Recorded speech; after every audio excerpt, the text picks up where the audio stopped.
آمنت باللہ صدق اللہ مولانا العظیم ببرکت ان اللہ وملائکتہ یصلون علی النبی یا ایہا الذین آمنوا صلوا علیہ وسلموا تسلیما الصلاۃ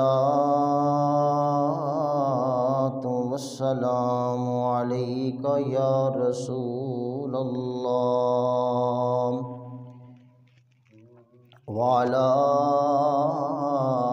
آلک واصحابک یا حبیب اللہ الصلاۃ والسلام علیک یا رحمۃ للعالمین وعلی آلک واصحابک یا خاتم النبیین۔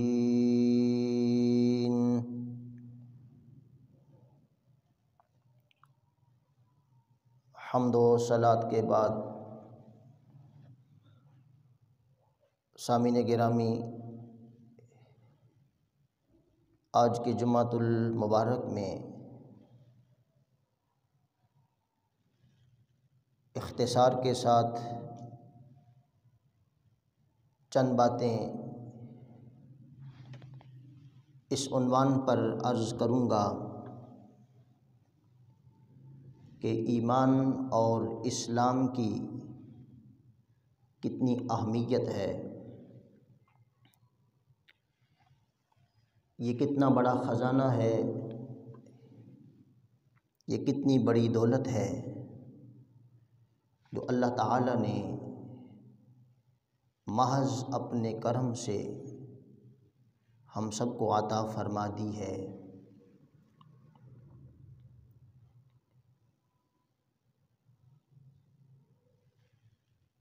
نبی کریم صلی اللہ علیہ وآلہ وسلم کی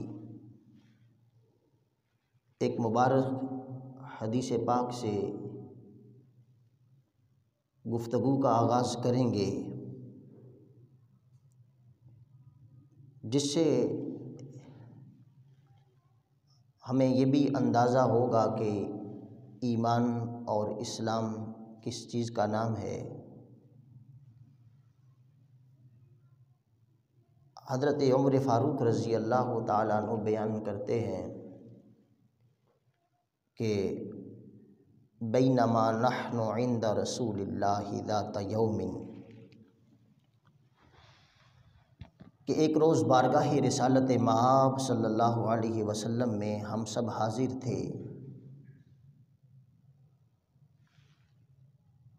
صحابہ کی موجودگی میں اذا طلع رجل، ایک اجنبی شخص آ گیا، حضور کی مجلس ہے، ایک اجنبی شخص وارد ہوا، شدید بیاض الثیاب، اس کے کپڑے بہت زیادہ سفید تھے، چٹا سفید لباس تھا اس کا، شدید سواد الشعر، اور اس کے بال بھی بہت زیادہ کالے رنگ کے تھے۔ سفید لباس میں ملبوس ایک شخص آیا، بال سیاہ ہیں، اب جانتے اس کو ہم نہیں ہیں، لیکن اس کے ظاہری حلیے سے یہ بھی نہیں لگ رہا کہ یہ کہیں بہت دور سے آیا ہے۔ تو تعجب کی بات تو تھی کہ جس شخص کو جانتے بھی نہیں اور اس کے چہرے پر، اس کے ظاہری حلیے پر سفر کے آثار بھی نہیں، کہتے ہیں کہ وہ شخص آیا تو آگے بڑھتا بڑھتا سیدھا حتی جلس الی النبی صلی اللہ علیہ وسلم، وہ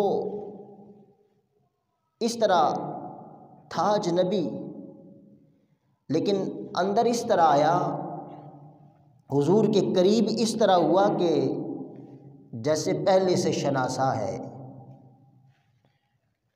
اور وہ آ کے حضور کے پاس بالکل قریب جڑ کے بیٹھ گیا،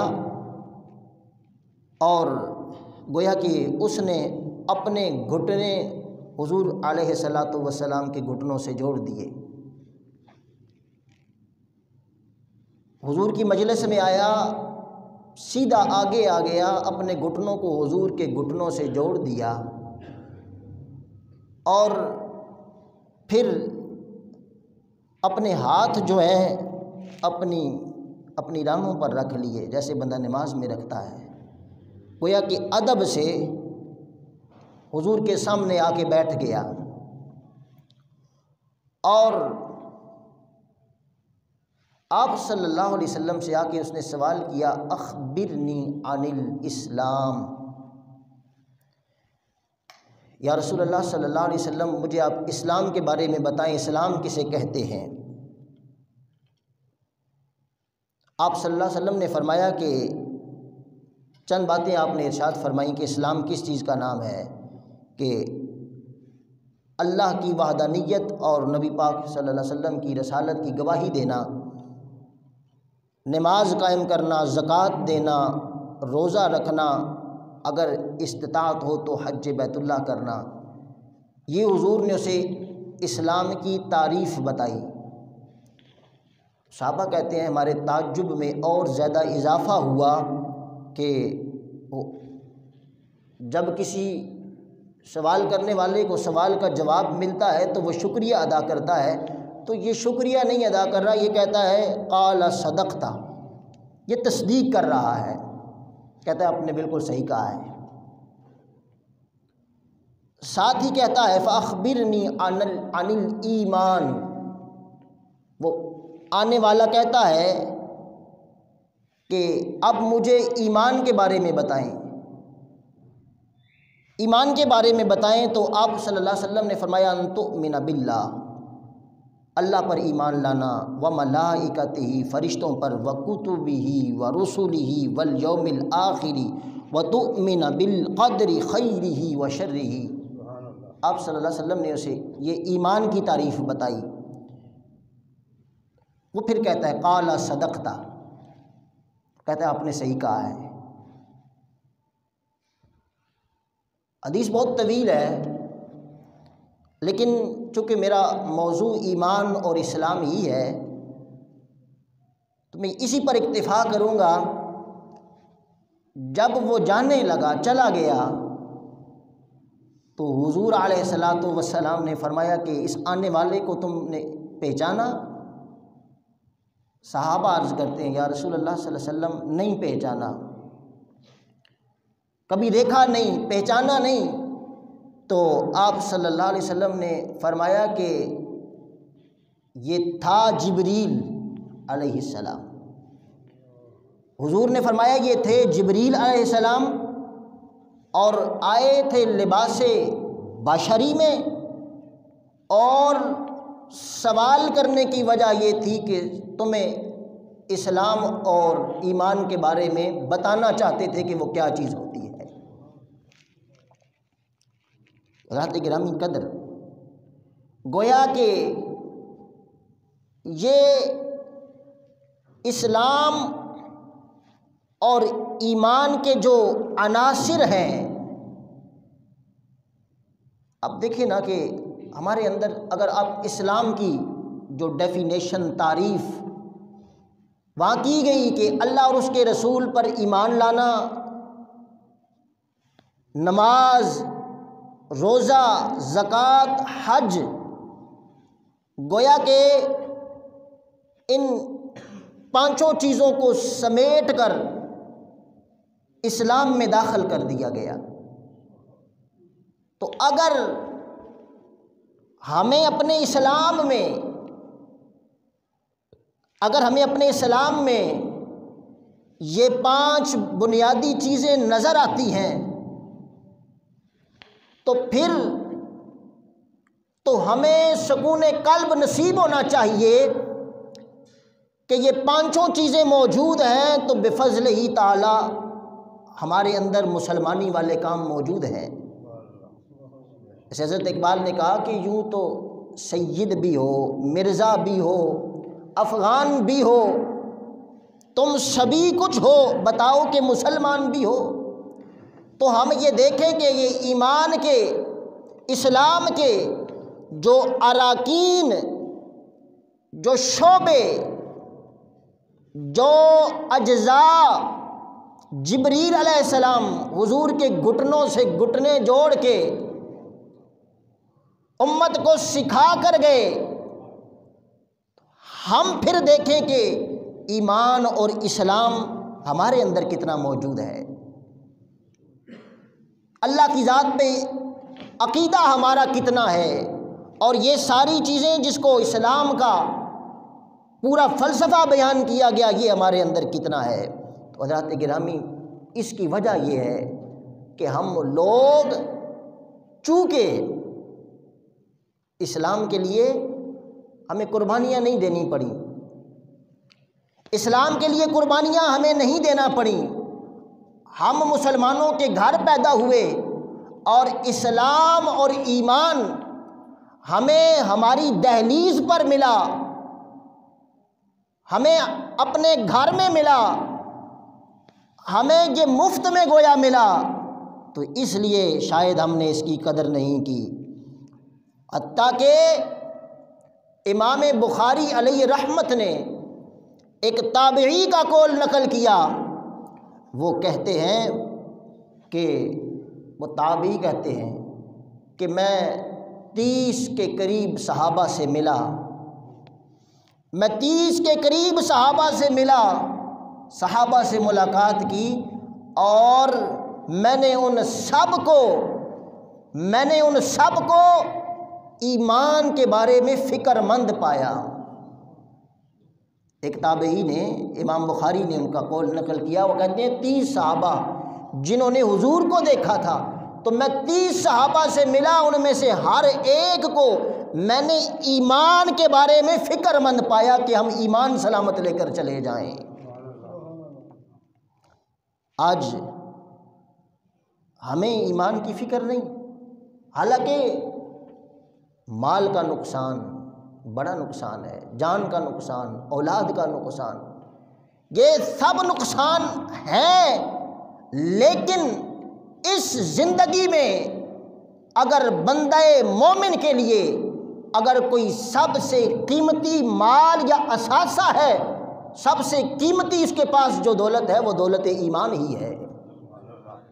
حضور نے فرمایا نا، انما الاعمال بالخواتیم، کہ یہاں پہ ہم جو کچھ بنے پھرتے رہیں، اگر خاتمہ ایمان پر نہ ہو، ایمان سلامت لے کر ہم اس جہان سے نہ گئے، تو گویا کچھ بھی نہ لے کر گئے۔ اس لیے کہ ایمان کی سلامتی پر ہی مدار ہے، عمل بعد میں ہے، ایمان کی سلامتی پہلے ہے۔ میں کئی مواقع پہ عرض کر چکا کہ حاتم طائی کی سخاوت میں مثال ہے، سخاوت میں وہ ایک ضرب المثل بن گیا۔ جب حضور کی بارگاہ میں سوال ہوا، پوچھا گیا کہ وہ اتنا بڑا سخی تھا کہ ضرب المثل بن گیا، تو کیا اس کی سخاوت اس کو بچا سکتی ہے؟ تو حضور نے فرمایا چونکہ وہ صاحب ایمان نہیں تھا، ایمان نہیں تھا، اس لیے اس کی وہ سخاوت جس کے 4 دھانگ عالم میں شہرے ہیں ضرب المثل بن گیا، لیکن وہ اس کے لیے ذریعہ نجات نہ بن سکا۔ اور ایک ایمان اگر ثابت قدم لے کر کوئی دنیا سے چلا جائے، اعمال صالحہ کی اتنی کثرت نہ بھی ہو، تو ایمان کا ثابت قدم، ثابت ایمان دنیا سے لے کے جانا، یہ بندے کے لیے بخشش اور نجات کا سبب ہوا کرتا ہے۔ نبی کریم صلی اللہ علیہ وسلم کی چوکھٹ ہے، حضور کی بارگاہ ہے، حضور سواری پر سوار ہیں اور آپ کے ساتھ آپ کے پیچھے سواری پر حضرت معاذ ابن جبل رضی اللہ تعالیٰ عنہ آپ تشریف فرما ہیں۔ کہتے ہیں کہ حضور علیہ الصلاۃ والسلام، میں نے عرض کیا کہ یہ جو کلمہ اسلام اور ایمان کی دولت اللہ نے ہمیں عطا فرمائی، یہ کوئی چھوٹی دولت نہیں۔ اگر ہم اس کو سنبھال کر رکھیں، اگر ہم اس کو سمیٹیں، ہمیں تو اب اللہ نے بن مانگے عطا فرما دی ہے، اب اس کو ساری زندگی سنبھال کے رکھنا اب یہ ہماری ذمہ داری ہے۔ حضرت معاذ ابن جبل کہتے ہیں میں حضور کے ساتھ پیچھے ہم رکاب تھا، تو حضور نے مجھے مخاطب کیا اور حضور نے فرمایا یا معاذ۔ حضرت معاذ ابن جبل کہتے ہیں امام الانبیاء، آپ نے مجھے فرمایا یا معاذ۔ آپ نے عرض کی لبیک و سعدیک یا رسول اللہ، یا رسول اللہ میں حاضر ہوں، لبیک و سعدیک۔ فرماتے ہیں حضور کچھ نہ بولے، حضور نے کچھ بھی ارشاد نہ فرمایا۔ فرماتے ہیں پھر تھوڑی دیر بعد حضور کا غلاموں کو بلانے کا انداز دیکھیں اور غلاموں کا جواب کا انداز دیکھیں۔ آپ فرماتے ہیں دوسری بار بھی نبی کریم صلی اللہ علیہ وسلم نے فرمایا یا معاذ۔ کہتے ہیں میں نے عرض کی لبیک و سعدیک یا رسول اللہ، نبی کریم صلی اللہ علیہ وسلم نے کچھ بھی نہیں فرمایا۔ تیسری چوتھی بار، جب چوتھی بار امام الانبیاء صلی اللہ علیہ وسلم نے مجھے مخاطب کیا، پھر میں نے اسی طرح جواب پیش کیا، عرض کی یا رسول اللہ لبیک حاضر ہوں۔ تو کہتے ہیں حضور نے کیا فرمایا؟ حضور نے فرمایا اے معاذ، ما من عبد یشہد ان لا الہ الا اللہ وان محمدا عبدہ ورسولہ۔ آپ فرماتے ہیں 4 بار امام الانبیاء نے مجھے مخاطب کر کے فرمایا اے معاذ، اگر کسی بندے کو اللہ رب العالمین یہ توفیق دے کہ وہ کلمہ شہادت پڑھے، وہ یہ کہ اللہ کے سوا کوئی عبادت کے لائق نہیں اور محمد اللہ کے رسول ہیں، یا رسول اللہ، اسے پھر کیا ملے گا؟ آپ فرماتے ہیں امام الانبیاء نے فرمایا الا حرمہ اللہ علی النار۔ حضرت معاذ بن جبل کہتے ہیں حضور نے چوتھی بار مجھے فرمایا ہے معاذ، جو بندہ ایک بار لا الہ الا اللہ محمد الرسول اللہ محمدن عبدہ و رسولہ زندگی میں ایک بار شہادت دے دیتا ہے، میرا رب اس کو جہنم سے آزاد فرما دیتا ہے۔ حضرت معاذ ابن جبل کہتے ہیں میں عرض کر رہا ہوں اسلام کیا چیز ہے، ایمان کیا چیز ہے، اللہ نے کتنا بڑا امت پہ احسان فرمایا، کرم فرمایا، ہمیں مسلمان پیدا فرمایا، صاحب ایمان پیدا فرمایا۔ حضرت معاذ ابن جبل عرض کرتے ہیں یا رسول اللہ صلی اللہ علیہ وسلم، کتنی بڑی بشارت ہے، کتنی بڑی خوشخبری ہے، آقا آپ کے باقی غلاموں کو جا کے میں یہ بشارت نہ سنا دوں؟ یا رسول اللہ کتنا بڑا آپ نے اعلان فرمایا ہے، کتنی بڑی بشارت ہے، یا رسول اللہ میں جا کے امت کو بتا نہ دوں کہ حضور نے کتنا بڑا کرم فرمایا ہے، کتنی بڑی بشارت دی ہے؟ آپ فرماتے ہیں امام الانبیاء صلی اللہ علیہ وسلم نے مجھے منع فرما دیا۔ حضور نے منع فرمایا اے معاذ، اگر بشارت عام کر دو گے، یہ بات عام دنیا کو بتا دو گے تو ہو سکتا ہے لوگ توکل پر زیادہ آ جائیں، بھروسہ اسی پر کر لیں اور اعمال میں کمزور ہو جائیں، اس لیے معاذ امت میں اس اعلان کو عام نہ کرو۔ ساری زندگی حضرت معاذ ابن جبل رضی اللہ تعالیٰ عنہ کہتے ہیں یہ بات، یہ راز رہا، ساری زندگی حضرت معاذ ابن جبل نے کبھی کسی کو نہ بتایا۔ جب آپ کی آخری ایام آئے زندگی کے تو حضرت معاذ کہتے ہیں پھر میرا سینہ پھٹتا تھا، میں اس وجہ سے اس بات کو بیان کرنے پر مجبور ہو گیا کہ کہیں میں اس بات پر گناہگار نہ ہو جاؤں کہ اللہ کے حضور کی کوئی حدیث، اللہ کے نبی کی کوئی بات جو مجھے پتہ تھی اور میں نے اس کو چھپا کر رکھ لیا۔ آپ نے اندازہ کیا کہ یہ ایمان، یہ اسلام جس کی ہمارے ہاں وقت نہیں، قدر نہیں، کتنی بڑی دولت ہے، کتنی بڑی دولت ہے۔ یہ اس ایمان کے ثمرات ہیں، یہ اس کلمے کے ثمرات ہیں، یہ نبی پاک صلی اللہ علیہ وسلم کے احسانوں میں سے ایک احسان ہے امت پر۔ حضرات، آپ صلی اللہ علیہ وسلم کے امت پر اتنے احسان ہیں، میں کہتا ہوں کہ ہمارے جسم پر اتنے بال نہیں ہیں جتنے آمنہ کے لال کے ہمارے جسم پر احسانات ہیں۔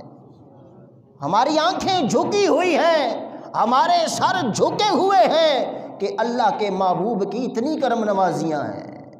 حضرت عمر بن العاص، اسلام کے کیا ثمرات ہیں، میں کوئی مشکل تقریر نہیں کر رہا۔ یہ دولت ایمان، یہ دولت اسلام جو اللہ نے ہمیں عطا فرمائی ہے، میں وہ اظہار تشکر پیش کر رہا ہوں کہ اللہ نے کتنا کرم کیا ہے۔ حضرت عمر بن العاص رضی اللہ تعالیٰ عنہ وہ کہتے ہیں کہ جب مدینے میں، جب عرب میں اسلام کی روشنی پھیلی، میرے دل میں بھی اس اسلام کے نور کی ایک کرن میرے دل میں بھی آئی، میرے دل میں بھی اجالا چمکا، میرے دل میں بھی روشنی چمکی۔ حضرت عمر بن العاص کہتے ہیں میں امام الانبیاء فخر المرسلین جناب محمد مصطفیٰ کریم صلی اللہ علیہ وسلم کی بارگاہ ناز میں حاضر ہو گیا۔ خوش نصیب ہیں وہ لوگ، خوش نصیب تھے وہ لوگ جب چاہتے تھے امام الانبیاء کی بارگاہ میں حاضر ہو جاتے تھے۔ حضرت عمر بن العاص کہتے ہیں میں نبی کریم صلی اللہ علیہ وسلم کی بارگاہ میں حاضر ہو گیا، میں نے عرض کی یا رسول اللہ کلمہ پڑھنا چاہتا ہوں۔ یا رسول اللہ اس لیے آیا ہوں، آنے کا مقصد کیا ہے؟ دل میں اسلام کا نور اجالا پھیل رہا ہے، آقا دل میں ایمان کی چمک پیدا ہو گئی ہے۔ یا رسول اللہ آپ کی دہلیز پر اس لیے آیا ہوں، آقا اپنا سیدھا ہاتھ باہر نکالیں نا، آقا آپ کے سیدھے ہاتھ پہ اپنا سیدھا ہاتھ رکھوں نا، یا رسول اللہ آپ کے غلاموں میں شامل ہو جاؤں۔ عرض کرتے ہیں یا رسول اللہ آیا اس لیے ہوں۔ کہتے ہیں حضور نے پھر کرم کیا، آپ فرماتے ہیں امام الانبیاء نے کرم فرمایا، نبی کریم صلی اللہ علیہ وسلم نے اپنا دایاں ہاتھ باہر نکالا، حضور نے اپنا دایاں ہاتھ باہر نکالا، اور آپ کہتے ہیں کہ جب حضور نے اپنا ہاتھ باہر نکالا نا تو میں نے اپنا ہاتھ پیچھے کر لیا۔ حضرت عمر بن العاص کہتے ہیں نبی کریم صلی اللہ علیہ وسلم نے اپنا ہاتھ باہر نکالا، ہاتھ مجھے عطا فرمایا کہ اپنا ہاتھ پہ رکھو، کلمہ پڑھو، میرے غلاموں میں شامل ہو جاؤ۔ حضرت عمر بن العاص کہتے ہیں میں نے اپنا ہاتھ پیچھے کر لیا، فقبضت یدی، آپ فرماتے ہیں میں نے اپنا ہاتھ پیچھے کیا۔ حضور نے فرمایا ما لک یا عمر، حضور نے فرمایا ما لک یا عمر۔ آقا نے فرمایا عمر ابھی تو خود کہہ رہے تھے، ابھی تو خود کہہ رہے تھے، ہاتھ آگے بڑھائیں۔ آقا آپ کے غلاموں میں اپنا نام لکھوانا چاہتا ہوں، ابھی فوراً سے ہاتھ پیچھے کرنے کی وجہ کیا ہے؟ عرض کرتی ہیں یا رسول اللہ میرا دل کرتا ہے میں ایک شرط رکھ لوں، یا رسول اللہ میرا دل کرتا ہے موقع کو غنیمت سمجھوں، آپ کے ہاتھ پہ مسلمان ہونے سے پہلے ایک شرط لگا لوں۔ نبی کریم نے فرمایا عمر کیا شرط ہے دل میں، کیا دل میں سوچ رہے ہو؟ عرض کرتے ہیں یا رسول اللہ اتنا گناہ گار ہوں، یہ جو کفر میں زندگی گزری ہے، یہ جو جہالت کے اندر زندگی گزری ہے، یا رسول اللہ کلمہ بھی پڑھ لوں گا، آپ کے ہاتھ پہ بیعت بھی کر لوں گا، آپ کے غلاموں میں شامل بھی ہو جاؤں گا، لیکن عرض یہ آقا چاہتا ہوں زندگی کے سابقہ گناہ معاف کر دیے جائیں۔ تیری نسبت نے سنوارا میرا انداز حیات، تیری نسبت نے سنوارا میرا انداز حیات، میں اگر تیرا نہ ہوتا تو سگے دنیا ہوتا۔ حضرت عمر بن العاص کہتی ہیں ہاتھ پیچھے کر لیا، عرض کرتا ہوں یا رسول اللہ اگر ایک شرط ہو، یہ شرط قبول ہو جائے، منظور ہو جائے، پھر کلمہ پڑھ کے غلاموں میں شامل ہو جاؤں گا۔ آپ فرماتے ہیں امام الانبیاء نے فرمایا عمر گھبرانے کی ضرورت نہیں، پریشان ہونے کی ضرورت نہیں، دل میں اضطراب رکھنے کی ضرورت نہیں، جب تو کلمہ پڑھ لے گا، جب تو مسلمان ہو جائے گا، اللہ رب العالمین نے اسلام کو یہ شان عطا فرمائی ہے، ان الاسلام یہدم ما کان قبلہ۔ اے عمر جب کوئی کلمہ پڑھ لیتا ہے، جب کوئی اپنی زبان کو پاک کر لیتا ہے، اللہ رب العالمین اس کی ساری زندگی کے گناہ معاف کر دیتا ہے۔ کتنی بڑی دولت ہے۔ میں یہی عرض کر رہا ہوں حضرات، اسلام ایمان ہمیں اس وجہ سے قدر نہیں کہ ہم پیدائشی مسلمان ہیں۔ صحابہ کرام نے، میں نے عرض کیا کہ ایک تابعی کا قول امام بخاری نے نقل کیا، وہ کہتی ہیں 30 صحابہ سے میں ملا، 30 صحابہ سے ملا، اور ان 30 صحابہ کی سب سے بڑی فکر یہ تھی کہ ہم ایمان کو ثابت لے کر چلے جائیں، ہم اسلام پر ثابت قدمی کے ساتھ دنیا سے چلے جائیں۔ اللہ رب العالمین اللہ نے ہمیں بھی جو ایمان کی دولت عطا فرمائی ہے، اسلام کی دولت عطا فرمائی ہے، اللہ ہمیں اس کی قدر کرنے کی توفیق عطا فرمائے، دین پہ چلنے کی توفیق عطا فرمائے۔ وما علینا الا البلاغ المبین۔